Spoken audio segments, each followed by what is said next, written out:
What's up, y'all? Welcome to another episode of Backyard Off Grid. This episode is on the pros and the cons of renting on Turo.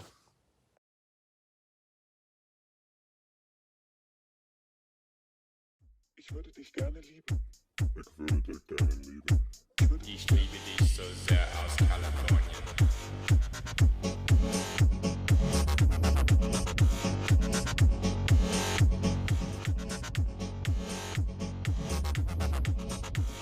I'll love you from coast to coast. Like a Facebook post. Yes, girl, you the most. Walk my way, let's go out today. Don't be afraid of ghosts. I'll love you the most. From coast to coast.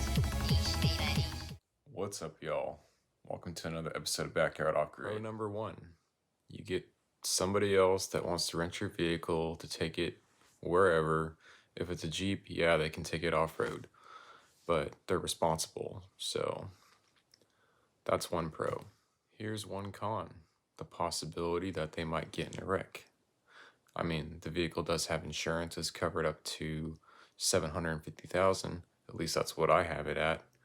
The next con would be, they don't bring it back with gas and then they get charged possibly, or not. It just depends on what Turo decides. And, if there's a scratch or something that is minor, it might not be covered. It really depends. You have to look in the policy that Turo has. And so far, I've only, used Turo for a year, but so far it's just been, pretty successful, pretty well for me. I haven't had any problems, any issues.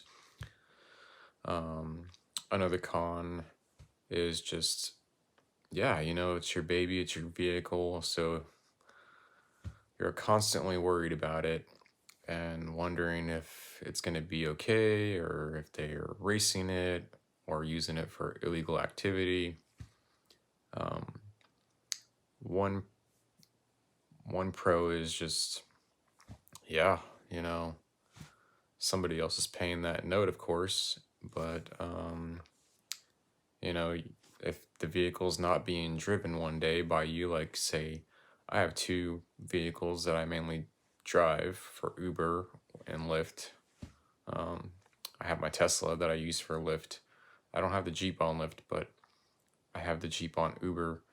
So like if I'm using the Tesla for Uber, for an example, the Jeep's just sitting there and I'm not making any money with it just sitting there. So that is a pro to have it being rented out right now. And it is being rented out right now. So the guy's pretty friendly. He's good. You got to get to know the person when they show up. And I mean, if you really don't feel like you trust them, you can always decide to cancel and just let Turo know that, you just don't feel like they're a trustworthy person.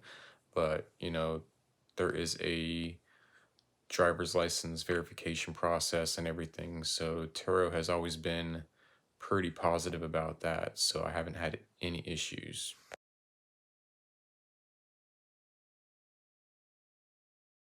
Another pro is, if you use your Jeep like I do for YouTube and you got your, website on there and your hashtag, whatever, like mine's hashtag backyard off grid, and somebody else is driving it, like I got somebody else, advertising my business for me.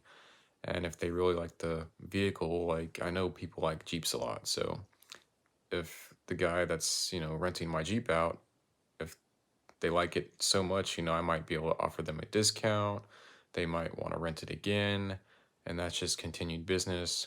And that's constant, getting eyes and traffic on my business. And, they might also tell their friend and their friend might want to rent it and then so on.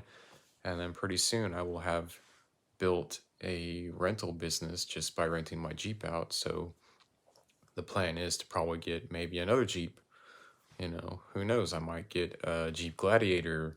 I mean, I got a Hot Wheel right here that's a Jeep Gladiator, so I can put this on my vision board that this will be the next, Jeep that I will want to get to rent out. And yeah, maybe I can offer, my surfboard as like, an added thing to rent and make money off of that. Or I can, add the snowboard. If they're going to the snow, I can add that for rent. There's just so many things you can do with Turo, and nobody realizes that. Like, there's so many pros, outweighing the cons. And it's like, you know, you just got to start and experience it. So, yeah, if you guys want to, do Turo and you have more questions to ask me, let me know in the comments. And if you guys want to rent the Jeep and you're in California, near Sacramento area, and you want to take it to Tahoe, I'll leave a link below in the description. So yeah, check it out. Peace out, y'all.